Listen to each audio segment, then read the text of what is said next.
Gusto mong magnegosyo pero maliit lang yung puhunan mo? Tara, pag-usapan natin yan.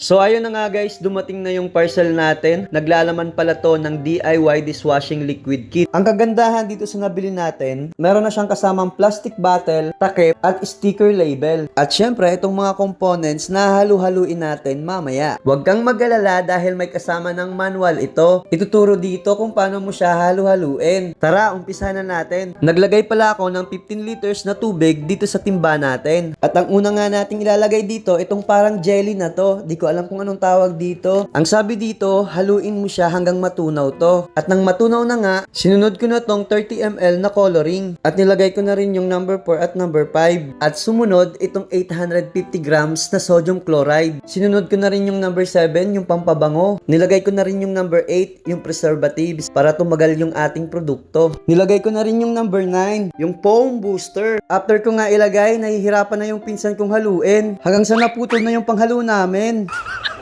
Bilis na ito, pwede nag-iiraro.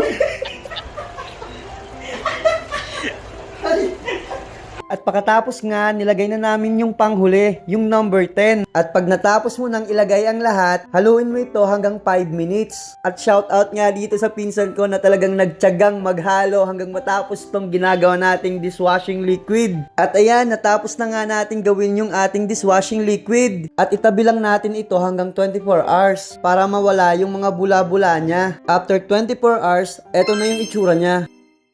Pwede na natin tong ilagay sa plastic bottle. Pero bago natin ilagay, lagyan muna natin ng sticker label yung ating mga plastic bottle. Kaya ginupit-gupit ko na sila isa-isa. Pagkatapos nating magupit lahat, ayan, isa-isa na nating ilagay sa ating mga plastic bottles.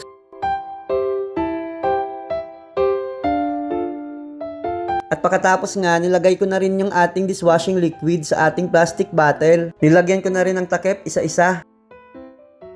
Ito na nga pala yung ating finished product.